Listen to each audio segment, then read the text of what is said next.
Welcome to Gov360, your full circle view on local government. Episode 4 of Gov360 is going to be a little bit different than the previous 3 episodes. First of all, this is our very first in-studio guest, so that's exciting. But secondly, the first 3 episodes focused on staff, right? We focused on local government professionals.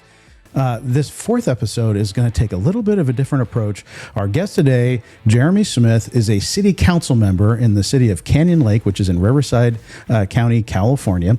And we're going to talk a lot about the council manager form of government, how city councils and city managers and staff interact, what that interaction should look like. The council manager form of government is the most popular form of government in the United States. Here in California, over 90% of the state's 483 cities implement the council manager form of government. It's not perfect, but I do believe it's the best system out there when implemented correctly. And there's the rub. It is not always implemented as intended, and things can get messy when it's not. So I think it's important as a profession that we talk about that council manager form of government, and that we understand what best practices are so we can implement them in our community. I also think it's going to be very interesting to hear from an elected official what that experience is like, and what that relationship looks like from that perspective. With us today is Jeremy Smith, council member from the city of Canyon Lake. Jeremy has also been a staffer. Jeremy has also been a campaign consultant on city council, county supervisor, state legislative races, congressional races. So he comes to this with a unique perspective that I think you will find interesting. Jeremy, welcome to Gov360. Thank you. Thank you for having me. I'm excited to be here. Yeah, you are our first in. Now, I use the word studio loosely here.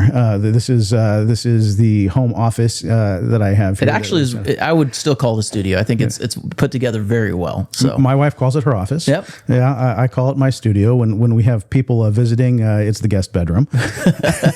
You would never know, though. You would never know. Yeah, no, so when I was managing the city of Yucaipa, we started Yucaipa 360, which became very popular and actually won an award from the statewide Public Information Officers Association as best government podcast for 2025. And so we were honored. But when I left Yucaipa, I really missed having a studio. Yeah. So we're a little makeshift here, but it does the trick. I love it. Absolutely. So Jeremy, you've been an elected official now for about 6.5 years. Yep. And for 2 of those years, you were mayor. Mm-hmm. That's right. Tell me, just right off the bat, what made you want to run for city council? I never did. So that's what's so strange about why now I look at what I've done the last 6.5 years, because I was always the guys behind the scene. I would always help to try to get good people elected to local office, along with some, state legislative races that we worked on. And I never put myself in the shoes of wanting to be that guy, quote unquote. And it was a good friend of mine that said, "Hey man, you should run." And I go, "Why?" He goes, "Well, Canyon Lake is a quote unquote safe city. Good opportunity." At the time, the council was substantially older than our median age for the community, which is why a lot of my neighbors and community members came forward and said, "No, we need some young blood." Was the youngest elected in the community, and kind of just the perfect storm occurred, and that's what really pushed us to decide. And it was a total family decision. My wife and I, we sat down and we said, all right, public office, I've been doing this now for, at the time, been in politics about 8 to 10 years, working for elected officials and, doing a lot of campaigns. And my wife knew exactly what we were going to get signed up for. My dad was the former mayor of Hemet, served on Calimesa City Council. So the timing was very interesting, because when we decided to pull papers in Canyon Lake, my dad was pulling papers in Calimesa, Riverside County. And so we were on the ballot together, father, son. And I'll never forget that evening, because we both were successful in our endeavors. And now he was getting sworn in to the Calimesa City Council while I was getting sworn in to Canyon Lake. So for a father-son duo, that was awesome. How neat.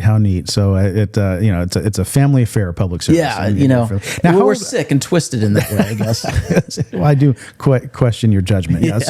So how old were you when your dad was first elected in Hemet? So I was a senior in high school, actually. So, no, I'm sorry, 2 years into college. That's right. So, I was 20 years old, and he was running in 2010. So, wow, it's already been 15 years. Wow. And that was, to be honest with you, Chris, that was the first piece of politics that I got. My dad was on the planning commission before running for city council, and I was on the speech and debate for my university that I was attending. And so I had some policy in my head, but working on my dad's campaign in 2010, when he was running for city council the first time, that's where I really got the bug. And I was like, okay, this is interesting. So did you walk precincts? You did the whole thing? The whole thing. Signs? Everything. And and I didn't know any of this stuff, right? So I didn't know what it really took to get elected. And I learned everything from that campaign. I mean, door knocking with my sister and my dad, and my mom even was coming out. I'll never forget knocking doors in Seven Hills, a little community in Hemet, and talking to seniors about some of the issues that are occurring in Hemet and having to learn on the fly. Yeah. Wow. Didn't even know public safety, paramedics, all these things that were occurring were an issue. And it really, for me, it was an exciting time because I was also doing policy debates in college too. So going around the country and debating different universities on some of the policy issues, and then being able to come back home on the weekends and be able to campaign with my dad. Now, local politics can be brutal. Very much so. At times. And I know that the city of Hemet, at the time your dad was on the council, was going through kind of a tumultuous time. Very much so. In its history. So things must have been politically challenging, and you had a front row seat to watch your dad and go through that. It's interesting to me that didn't turn you off to local government service. We prayed a lot before we decided to run, because it was pretty.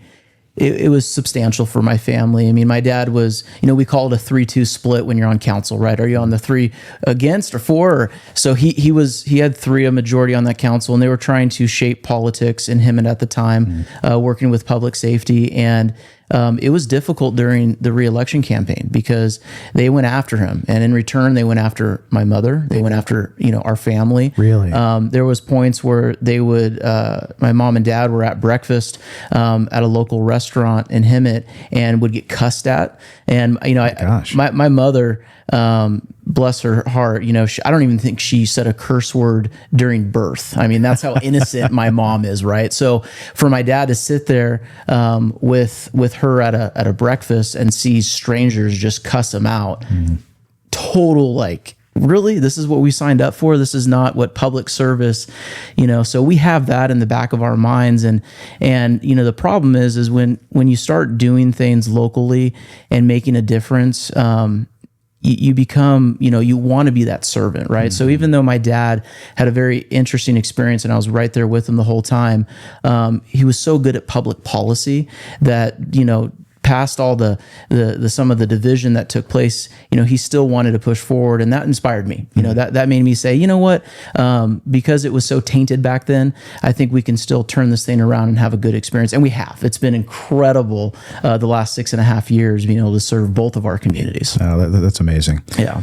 So you get elected, and this is 2018. Yep. And first of all, before you got elected, let's talk about that campaign process just briefly, because you were a young guy, youngest in your community seeking office. At that time, it was a city council that was comprised of older members of the community. Right. And here's this young guy running for city council, and you killed it. Yeah. I mean, you absolutely killed it. What made the difference in that campaign? I mean, did you come in and you knew the game, you knew how it was played, you knew how to campaign in a way that up until that point, no one in that city had done before? A little bit of that. I made a decision early on too, since at that time I was right at 10 years in to being a political consultant, and I had to make a tough decision that I was going to have nothing to do with the race. I was going to let my business partner make the decisions for me when it comes to the consulting element. And what really did it for me, Chris, was my wife. We sat down and we said, look, if we're going to do this, we're going to go full court press. And I had this meeting.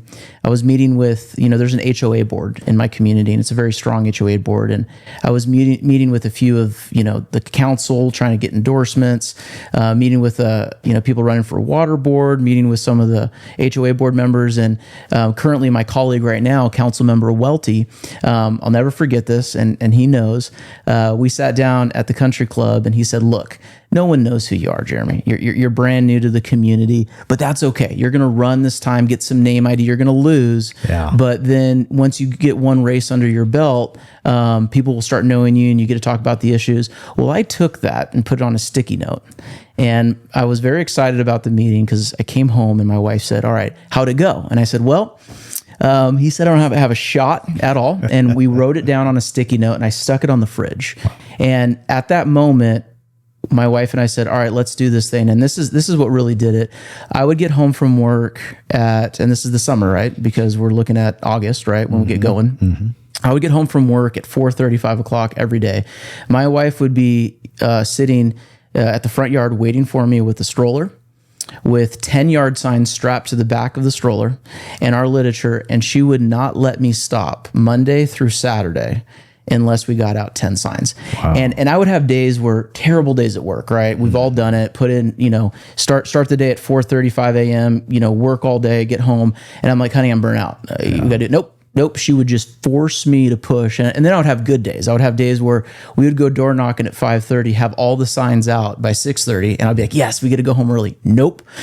Reload. So we would walk from 5 to 8, no matter what, 5 to 7:30, no matter what.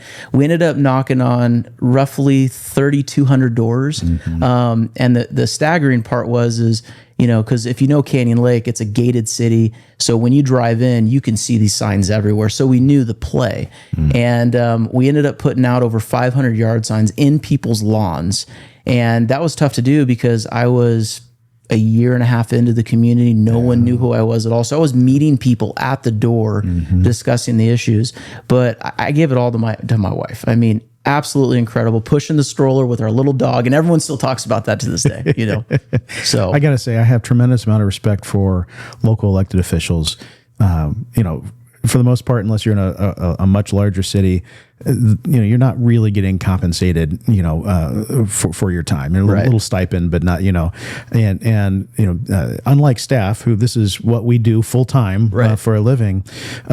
As council members, you have your regular lives, you have your full time job, and you do that job, and then, after that, you devote tremendous amount of time to the community, to serving on the city council. Not just time, but the public beatings that you take. Right. It amazes me that good people are still willing to step up and subject themselves to that in today's environment. I just have so much respect for it. It's funny you said something interesting, that I always have a philosophy that I think you need to have a full-time job in order to serve at the local level. Because when you have that relationship between council and staff, I see so many of my colleagues try to become experts in the staff's field. That's not our job. Our job is to implement policy. Yeah. And so when I see retirees, and this is not for everyone, so don't get offended if you're out there listening to this, but some of them, this is all they have. And so it takes over what their responsibility is as an elected to the community,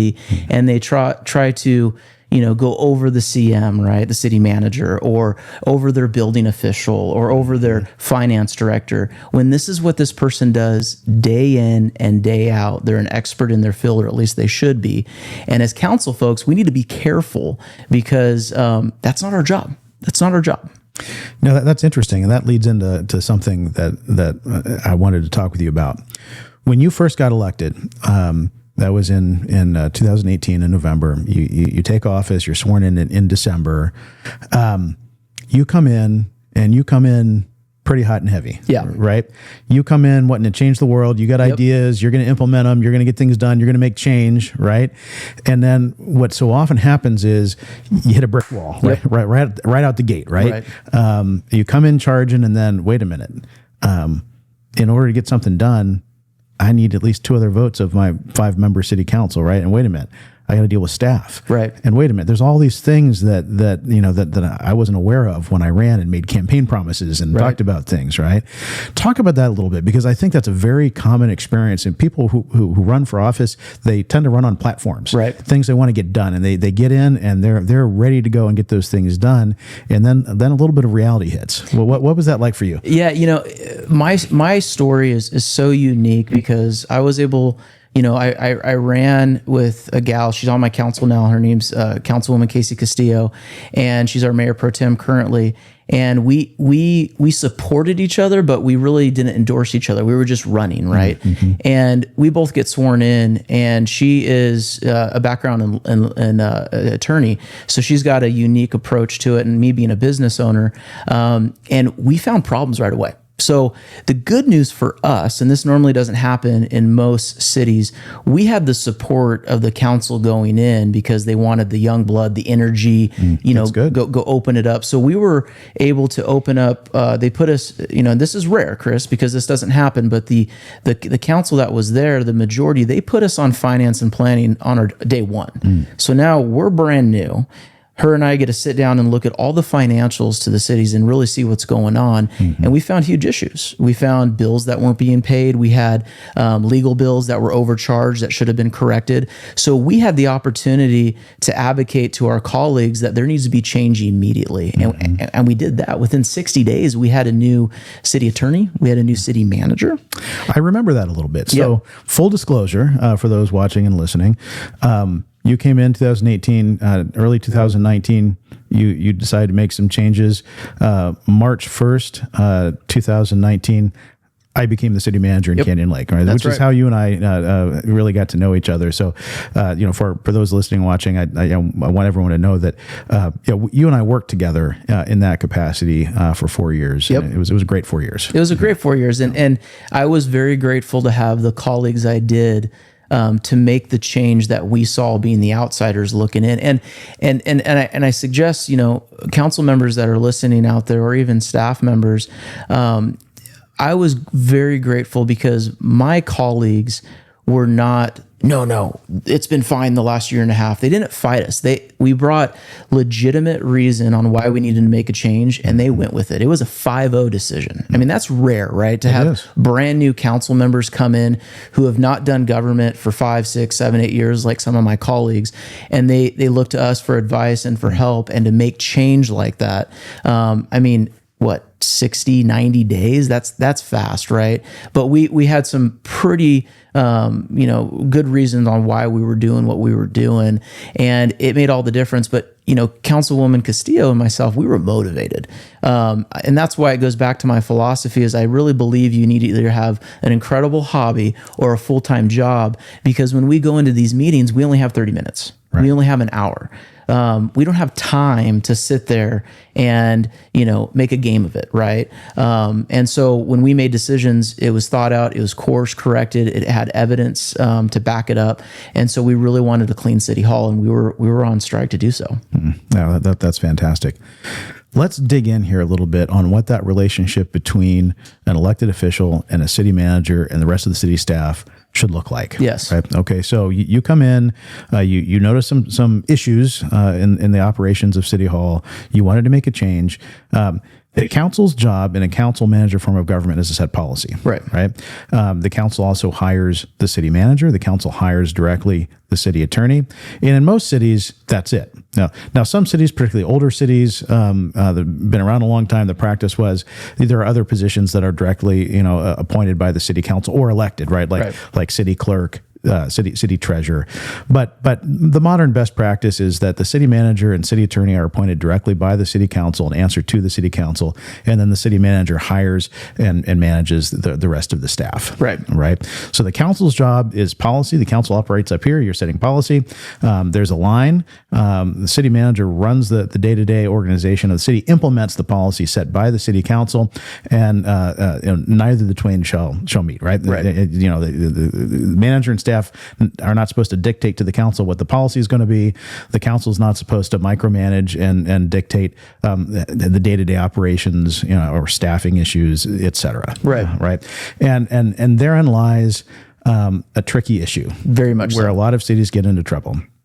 I have seen many cities, particularly cities where you have members on the city council who have been there a long time, where there's a lot of blurring of that line, right? Where members of the city council want to have a say on who's in certain staff positions. Maybe it's an assistant city manager position. Maybe it's a director level, a department head position.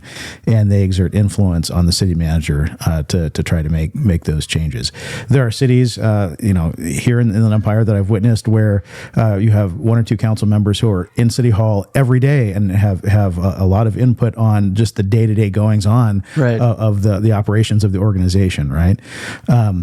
I didn't witness that during my time in Canyon Lake. I feel like the city council really respected that line and the appropriate roles. What has your experience been with that? That is such a key component of what I believe a responsibility is as a council member. And sometimes it's difficult, right? Because you start to build relationships with staff, right? Your city clerk, for instance. We have an incredible city clerk, and that's a relationship that you start scheduling things with, right? Or paperwork's due, or prepping for a meeting. Mm-hmm. And it's difficult for some council members not to realize they don't work for you. They still work directly for the city manager, and not to get in the middle of that. And I even learned this from you, Chris. You might have your staff working on something that I know nothing about, that is going to take 15, 20 hours, that has to get done because we have a grant application due, and it's due this Thursday. And I come into City Hall, all right, but I got this, and I need help, and da-da-da-da. No, man, settle down. I'll take care of it. We got to prioritize. So it's really important as the elected to make sure that you look at that model, right? As you look at that org chart, if you must, and you see, where responsibility is given and allocated. But more importantly, our job is of two, and that is, we have two people that work for the council, and that's it. The city manager and the city attorney. That's it. So for a council member to start going to a building and finance director, and we see this all the time. A neighbor or a friend calls a council member, my permit wasn't approved. Yes. I know I did it right. I need you. And the proper thing for that council member to do is pick up the phone and call the city manager, not to call, the building official, right? Or the director of that department and say, hey, you need to, no, absolutely not. You do not need to do that. You need to talk to your city manager, let him know the issue that's occurring. And then that's where it starts to begin, right? And I've always tried to tell my colleagues that ask me, how do you handle constituent issues like that? The first thing that comes out of our mouth, let me talk to my city manager. Yep. That's it. Yep. That's it. And that's how you handle it. And it takes for some, it takes longer to learn that than not. But I would encourage any city manager that is either starting or has been doing this a while, especially as they have new council members coming in, got to make that clear. Got to make that very clear, and use the example that you have staff, working on something else. I think that was something that you did very well. Would you lay it out and say, look at all this that we're currently working on. Mm-hmm. And I know this is really important to you, but let's slide it in here. This is how we get it done. Yeah. And it's the city manager's job to run the city, right? And then to implement what those council members want. Yeah, no, I think it's important because the city manager has to balance the workload, right? So that's important. But also imagine as a staff member, maybe you're a lower level staff member, and let's say the planning department, right? And you're processing an application, and a member of the city council comes in and says, hey, this applicant is a friend of mine. Right. This needs to be top priority. Move this to the top of the list. Make sure you get this pushed through, right? But maybe that's contrary to the direction that was given to that employee by the planning director or the community development director or the city manager, right? What an awful position for a staff member to be put in, right? Yep. Who do they, they don't want to defy a council member. And now they're scared, right? Yes. And now the experience for them is, that council member doesn't know all the red flags that occurred before they got to that point, right? Mm-hmm. Or whatever the story might be. And I encourage my colleagues out there who are listening to really understand that the positions that we're in should not be used to tell staff what to do. Mm-hmm. Absolutely not. I know we want to be heroes and we want to hit home runs. We call them dingers in my community. We want to hit dingers for our citizens, but there's an order there in line that has to work. And that's when I think if you can appreciate and respect the way that cities are ran with your org chart going through your city manager, that's when your CM will start hitting home runs for you too. And there's not going to be this, butting heads that occur when a council member is trying to run the city when that's not their job. I'm a big believer in goal setting. Right. And one of the things that we implemented when I first got there was, an annual goal setting session, right? Where the council sets, it could be 10 goals, 15 goals, 5 goals, whatever it is. These are the main things we want accomplished this year, right? And I think that's so important because in all cities, we're dealing with limited resources, whether it's money, whether it's staff, manpower, right? The amount of time in a day, right? These are limited resources. And so if every day there's another new thing that becomes the top priority, you're never going to get anything done, right? And also by setting goals, then you have an objective matrix, measurable things to look at your city manager's performance, right? And the staff's performance and say, how do we evaluate the city manager? How do we evaluate that job performance? Well, in my mind, the most important way is the city manager being effective at implementing the policies that we set? Right. Because that's the main job. Right. That's it. And so, you set goals. Did those goals get accomplished or not? Pretty easy. And everyone's on the same page, right? Yes. I think that was so, important when we implemented that in my city, thanks to your leadership, because now I'm looking across my colleagues and I'm saying, wait a minute.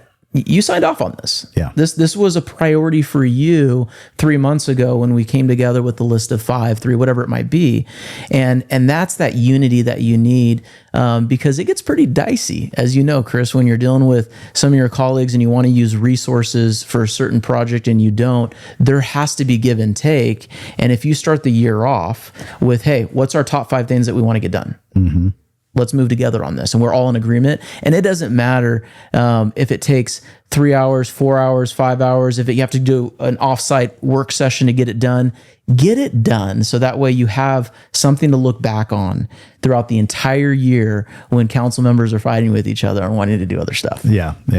Okay. So we've talked about that dynamic between a council member and a city manager and city staff within the city, but let's make it a little bit more complicated now. Yeah. Okay. Because then we deal with regional boards, right? And you've served on a number of these. Yes. In Riverside counties, there's a Riverside Transit Authority. Is it authority or agency? Agency. That's so right. RTA. RTA, right? Yep. And then RCTC, which is the Transportation Authority, right? Absolutely. And others, the Western Riverside Council of Governments, et cetera, right? And so now you're sitting on a board of many elected officials throughout the county. You're representing your city on that board.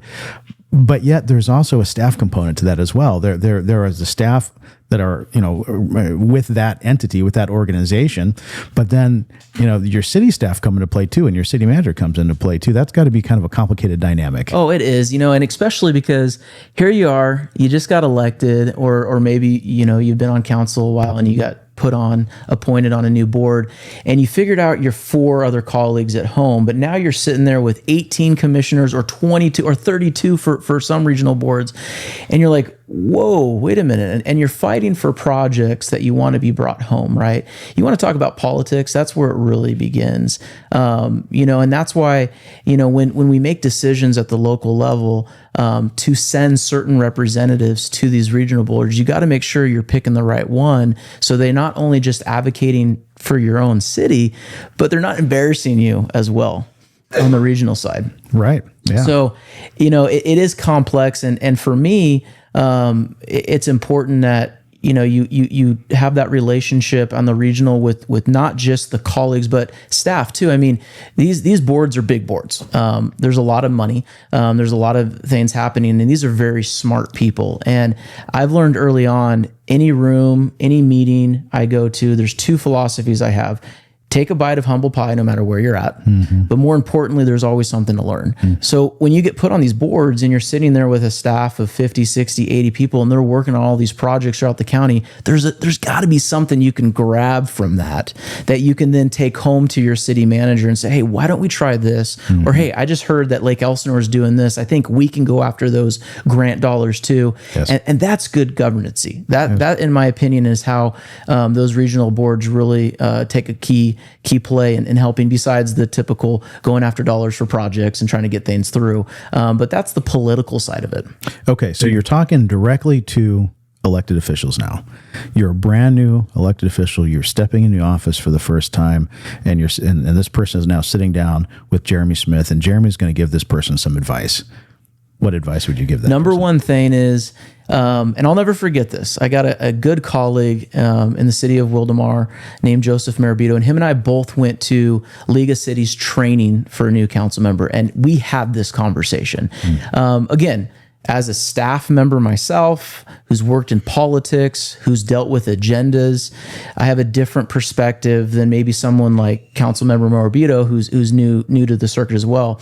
And we had this conversation, and it's very important as a new council member to not be an I gotcha council member. And I use that very carefully, because if you're on the council, especially if you don't have a majority, to be an I gotcha council member, what that means is to keep your mouth shut before a city council meeting, and you have in the back of your head an agenda item that you just want to nail staff on, whether it's lack of report, lack of staffing, lack of funding, whatever it might be.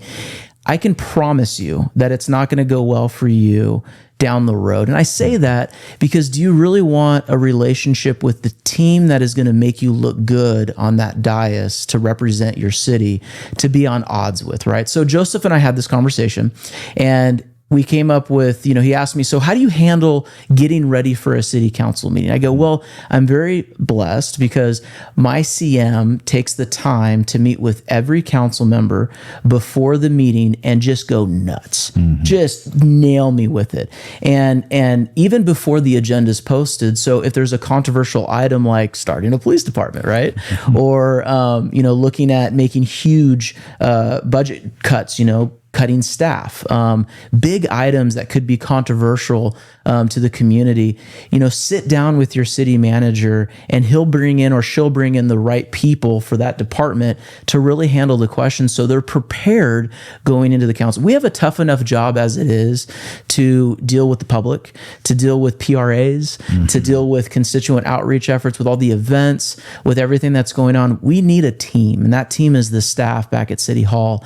And if you start hurting those relationships, now you're just going to be put into a corner, and unfortunately you're not going to be doing the job, at least what I believe, most successful. So the number one thing I would say to new council members out there is sit down with your staff and learn the process before you pass judgment. Now that's what we did. That's what my colleague and I, Mayor Pro Tem Castillo, did. We sat down with, at the time, the city manager, at the time, the city attorney. We took in information for 60, 70 days before we made the decision with our colleagues that we needed to move in a different direction. We didn't do it just because we were hot off the campaign trail and because we wanted to start just firing everyone at City Hall. We did it because we had, evidence on why we needed to make a shift and we needed to make a move. So, a good legislator, Chad Mays, you know him well. Yes. He said something really good to me. He said, my first year in office as a state assemblyman, I'm going to keep my mouth shut. I'm going to learn. I'm going to learn where the bathroom's at. I'm going to learn how to do this job before I start pushing my own agenda or my constituency or my district's agenda. I need to learn on what's happening before I move forward. Yeah, I think that's key.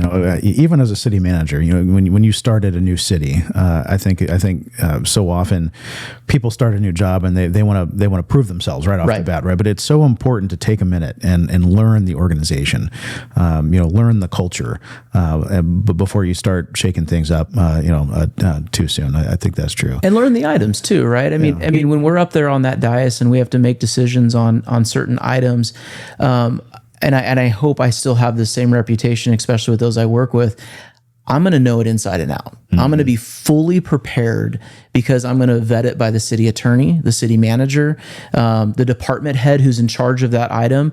So that way I'm not asking embarrassing questions for myself, but also so we have iron sharpening iron, and it's the best item that we can bring forward from both the policymaker standpoint and the implementer, which is usually the city manager and the staff putting it forward. Politics is a team sport. Governing is a team sport, right? except for in maybe dictatorships. Yeah. Right. But that's not our form of government. Exactly. Right? And so, Exactly. if you're on the city council in most cities in the country, you're one of five. Some councils are larger, especially in larger cities, but you can't get anything done on a 5-member council unless there are 3 votes. You got to count to 3. Right. And you're not at City Hall every day as an elected official. And so, really, if you want to move the needle, you got to be working with staff too, right? The department has the people at City Hall that are doing the work. They're the ones that are going to prepare those items, do the research, right? And bring it forward. And I think that's so critical to remember that it's a team sport. No one is successful in this business either on the elected side or on the staff side on an island. Exactly. None of us are on an island. Well, and you've seen it too, Chris, and this is where it gets, talk about getting controversial, right? Because now, put a dynamic out there of a 3-2 split, right? You have 3 positive, 2 negative, or vice versa, right? On most items. And now you put your city manager in a very awkward situation too. I mean, especially if you have a 4-1 council and one council member is just off his or her rocker on an island doing their own thing, and you have 4 others, and the city manager's like, sorry, I got a majority of the council here who wants to implement this policy. And unfortunately, I don't have the votes that you need, council member, to move this item forward. And that's why it truly is a game of addition. And I hate to say it like that, but it is. If you want to create and implement new policy in your local jurisdiction, municipality, wherever you're at, you need the support of your colleagues to do it. And that's where the give and take occurs. And we do this all the time at the regional level and at the local level. There's things that I want, like a fire department, a police department, which I'm very happy to report we're doing that. But I had to give other things to my colleagues to implement that, right? And that's fair. That's fair. Yeah, no, it is. Okay, let's ask a similar question, but from a different perspective now, a more staff perspective, right?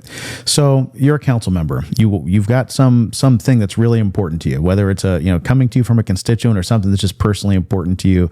You come into City Hall, city manager's not there, assistant city manager's not there. So you said, man, I'm just going to go take care of this. You go over to the planning counter, you talk to the planner who's there, and you say, I need this done. I need this done now. I need you to work on this and get it done. The staff person has been directed that, that kind of communication needs to go council member to city manager, and the city manager will then work with staff to accomplish it. Now that staff person's in an awkward spot, right? What would you like to hear as a council member from that staff person? How can that staff person let you know that, listen, I want to help you, but I'm dealing with direction here too. What is a tactful way that staff person could respond to you in a way that, as the elected official, you would understand and respect that response? That's a tough question, because I as you're asking it, I'm thinking of the 60, 70 council members that I get to serve with throughout the county, and how every single one of them would react differently based upon the answer to that question. But I think that the answer needs to be, absolutely, council member, I'm going to run this by the city manager and inform him. As you know, he's not here today, or he's not here. It has to be from the bottom to the top that the same message is going to go through the city manager. I've been in those situations too. I'm not going to be, perfect here, because I've had something on my mind, and I'm one of those guys that go to bed with 0 emails, 0 texts, right? So I work hard at making sure that if something comes to me, I get it done right away. So there's been times where I've had to go with our building official and say, hey, look, not asking you to do anything, but this might be coming your way. I'm going to let Aaron, I'm going to let Brian, I'm going to let Chris, I'm going to let the city manager know. But it's so that the conversation happens in case I get busy and something occurs. The question that you laid out is a very controversial one, because now this council member is going to that department head and demanding something. And I think that department head, or that analyst, whatever the position is, needs to say, thank you, I'll take note of it, absolutely, and take the information and then provide it to whoever's in charge. That's what has to happen. And I would say, as a staff member, don't put false ideas in our heads as elected, because what you don't understand when you're an elected official is you probably have 30 things coming at you at any given time. So if I leave that desk or if I leave that counter giving that message, and your response to me in building, for instance, is, oh, absolutely, I think it's done. Right. I'm moving on to the next 29 things that I got to get done that day. And that's the difference, right? You can't put false ideas in the elected's head, because we're constantly rapid moving forward. And I think even at that level, for city managers out there, it needs to be a dynamic where everyone is on the same page, that they're not trying to appease a council member because their boss is not there. Right. Yeah. Right. So I always tell the staff working under me that if a council member approaches you with a question about something, questions are fair game. If they need information, if they're just being polite and they want to say hello, that kind of communication is healthy, and there's nothing wrong with that, right? Where the line is giving direction, right? Because now you're entering into an area where, now we've got a balanced workload. They could be dealing with conflicting direction on something, right? So that's why direction to staff needs to flow through the city manager. So I ask my staff, first of all, be polite, be professional. If a council member is giving you direction, let them know, well, thank you, sir, ma'am. I would love to jump on this. Just it's got to go through the city manager. I'll be happy to take this up to the city manager, or maybe the council member will then go to the city manager. That's important. And this is a little controversial. I ask all of my staff to report to me any interactions they have with council members, right? Now, I say any, but if a council member's walking down the hall and says good morning, you don't have to report that, right? But anything of substance, anytime a council member approaches a staff member and asks questions on a topic, right, or tries to give direction, then as a city manager, I have to know about that. I can't do my job if I don't know what's important to a council member, what a council member's thinking about, trying to get accomplished, right? And it's also, as a city manager, my job to be a buffer between the elected officials and the rest of the staff, right? That's my job, so that the staff are protected and they're not put in that uncomfortable no-win position. You nailed it. We got to be very respectful in the relationship, and I've seen it now over the years that when you have a great relationship with your city manager, city attorney, and you're very transparent with them on what you're trying to do, chances are 80-90% of the time you're going to get those things done than not. Yep.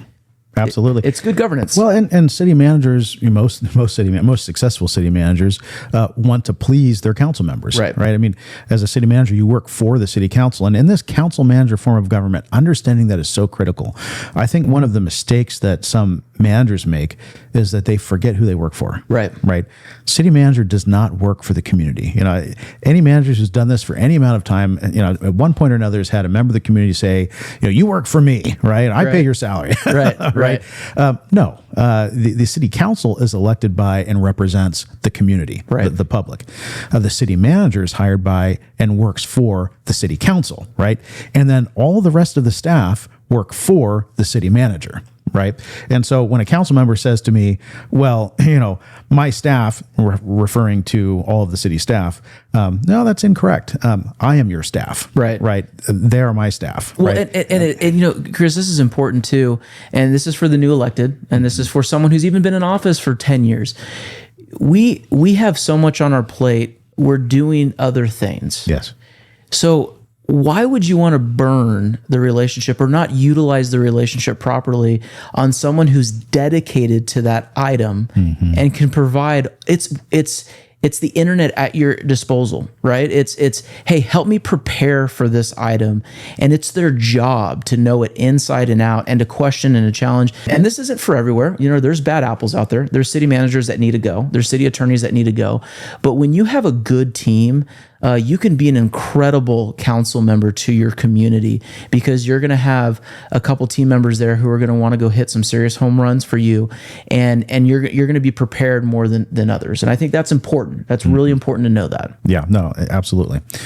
Okay, so you're evaluating your city manager as a council. What are the things that, as a council member, make you say, I got the best city manager around? Like, this guy is knocking it out of the park. What are the things that you're looking for when you're evaluating your city manager? It's funny because everyone has their different needs and wants, right? I'm a policy geek. So, for me, and having worked with you, Chris, you know this about me, I love to throw ideas on a whiteboard with my city manager, not just myself, right? It has to be ideas. And you and I would have this conversation all the time. Hey, Chris, what do you think of this? You're an idiot, Jeremy. Not going to happen. Okay. But it was fun, right? It was fun. For the record, I do not recommend that city managers call their council members idiots. Never. Just for the record. Never. But it's important for a good city manager, in my opinion, to be able to love your job, yes, to be excited about your job. Because government is exciting. Local government is exciting. You get the opportunity to do things that people will see the change. Could be next week, could be a year, could be 2 years. And so, when you look at evaluation for a city manager, it's got to be excitement, love your job, and want to explore new ideas. I think what bothers me about government the most is when you put a box around your brain and you don't want to look outside that box. I think a city manager needs to go bye-bye when they're stagnant. That's important to me. When you aren't bringing it every day because you're bored out of your mind, or more importantly, your creative juices just aren't there anymore because you think you've done everything you can for the city, that's an important decision for me on if you're going to stay in the seat or not. I think that's how you continue to shape good politics and, more importantly, good policy in the city. Developing that rapport with your city manager, that relationship between council member and city manager is so critical. Right. And I think for a lot of city managers, it's difficult to balance everything they have to do, right? They have responsibilities within the organization, managing the day-to-day of the organization. And there's a lot that goes into that. At the same time, you're managing individuals and groups in the community, right? Everyone wants your ear. Everyone wants a meeting. Everyone wants to talk about whatever project or whatever thing it is that's important to them, right? And so you're balancing that. And then you've got, for most cities, 5 members of the city council. You have to manage individual relationships with every one of those council members. Then there's the group dynamic as a whole that you're working through as well, and the politics, and it's a challenge. But I think, and being very open here, I think where I can do better is really focusing on those relationships, right? It becomes all too easy to get into the routine, the day-to-day routine, and spend a lot of time in your office and working on just the day-to-day stuff within the organization, and that's important. I think the moment you let the relationship start to go is when change occurs, right? And, since we're being vulnerable, the moment we see city managers not know their council inside and out is when their job posting is going to start to occur in the next 5 or 6 months. We see it all the time in the industry, right? Oh, yeah. It's, how's your relationship with my CM? I don't know.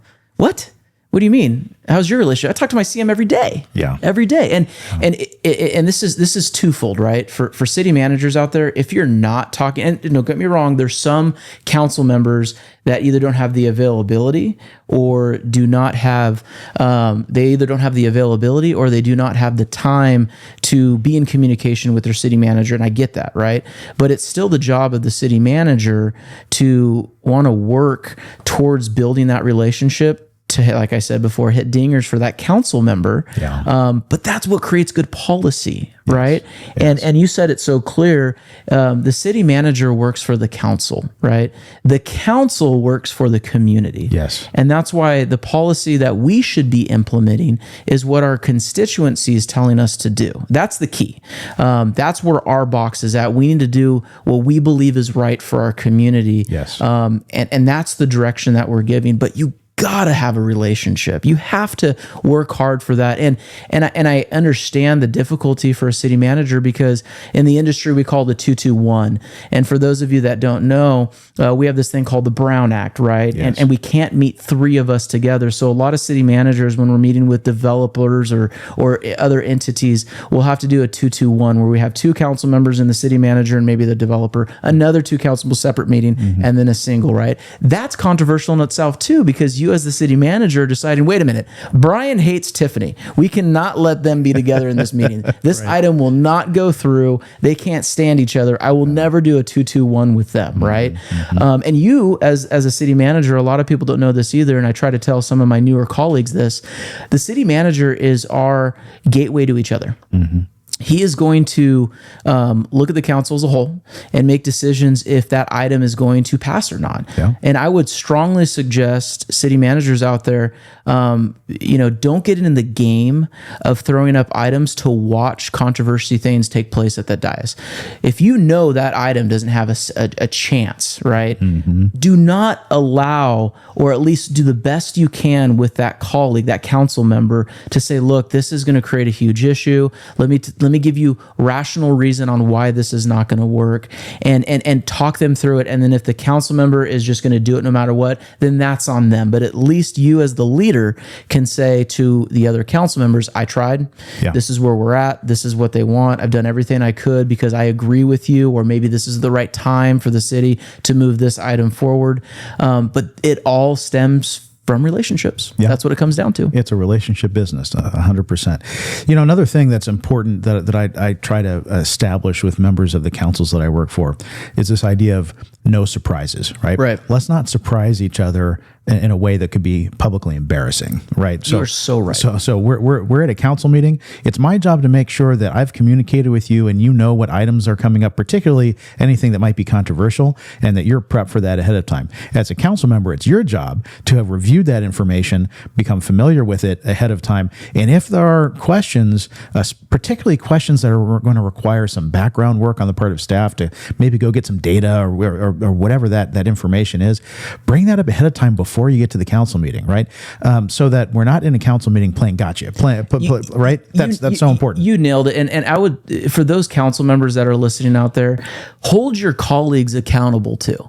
I think it's a little unfair when you look at a dais and you see 5 members of the council and 3 of them have worked their tails off to understand an item inside and out. And then the one member that has done no work at all on the item starts trying to, I gotcha. And the questions are idiotic. And you're like, okay, it's clear as day that you had not had the opportunity to read the item because it's in the staff report. That's always my favorite line. If you go to page 835, literally section 3, it's in the staff report. It's taken care of. And I think read the material no matter what you do. I mean, now with technology, you can upload your agenda and have it read to you. So even if you don't have the time to sit there and read, a 30, 40 page staff report, upload it on one of these AI softwares, put it in your headphones, go for a walk, and have it been read to you so you know what's going on. And then sit down with your staff, your city manager, and ask the tough questions that you want to. So that way, and there's a lot of role playing that occurs here. Let's be frank. If we want to be, open-minded, there's a lot of opportunities where a CM has to say certain things publicly and the city council member has to say things publicly so the audience, the members of the community know that, yes, we did ask that tough question. Yes, we did come to, the city manager and the city attorney, and we ask, why are we doing this? Right. And that's okay as long as both sides are prepared to have that conversation and have that policy debate.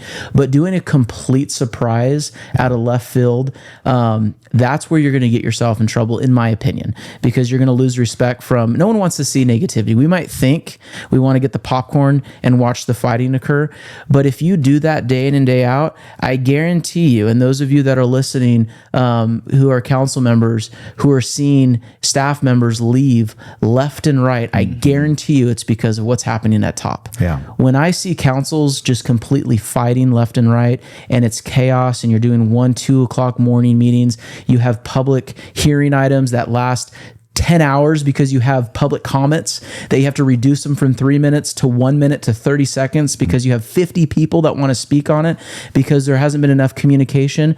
I can assure you that there is problems happening at City Hall, and it could be just because of the council. Yeah. All the drama, the arguments, the fighting, and that's where the issue lies, is when you're not looking at it that way, that you got to get along with each other. We have a philosophy in my city. We have robust conversation in closed session. We argue with each other.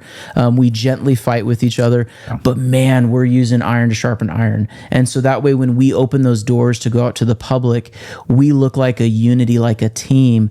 So that way, we're not trying to, fight with each other, because that's not good for anyone. No, you're right.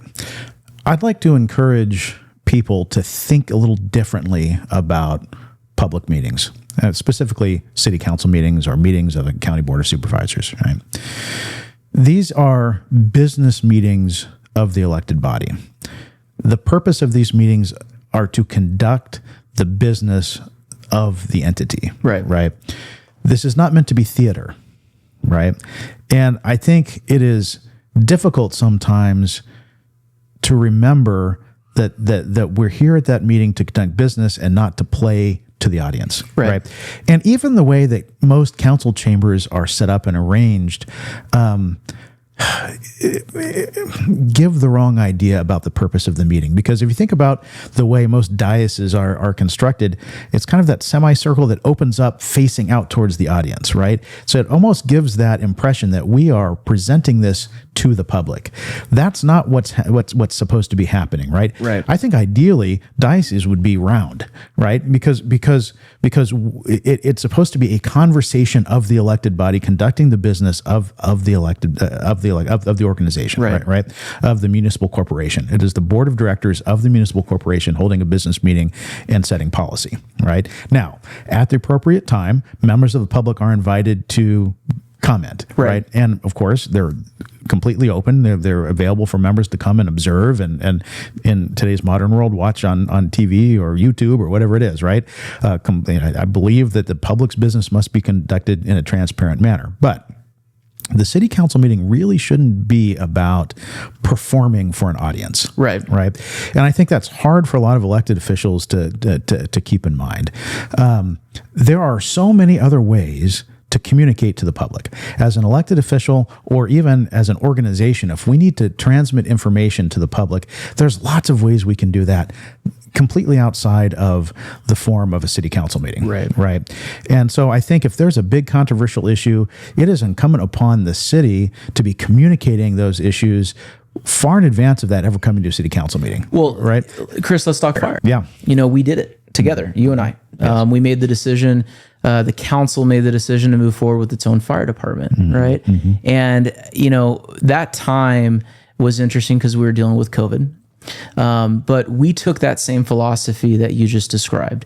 We were so ahead of the PR side of it, getting all the information out, that to the point where we used to call them the -8, the group of folks that were against the idea, we would sit with them regularly and have discussions and updates and turn it back and say, help us make this the best thing that we can for our community. We didn't do that from the dais. We didn't play the theatric game from the dais of, hey, role play this. Absolutely not. We had the hard conversations in town hall meetings, and we were prepared before that item came forward or when we started moving things in that direction. I think that's how you do it. And this is fresh on my mind because we just did this a month ago with police too.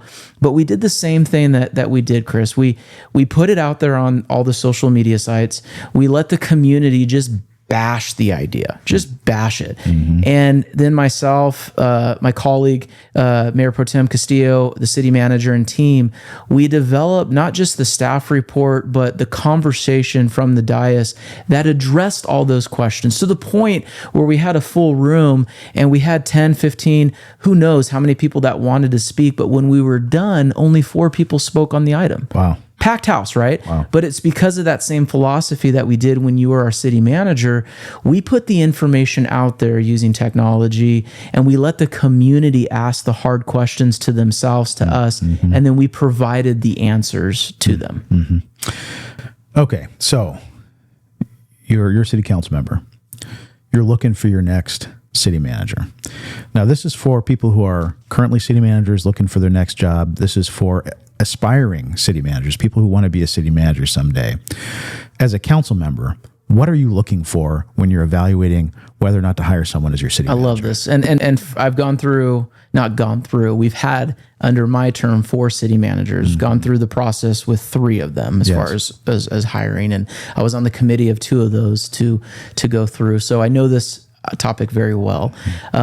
The number one thing, and for those of you that are city managers, you're going to laugh at this, but I have proof and point. Know the budget before you walk into that interview. Know what we're dealing with. Have an understanding that this council member, wants you to know what's happening before you walk in there. The other thing that is so crucial, and in fact, you did a good job of this too when we interviewed you, have solutions to some of the problems. Show that you're creative enough that in a time slot when the job is open, which is usually 2 to 4 weeks, give or take, that you found a couple ideas to help move the city forward. That's unique, right? That's creating solutions to the problem.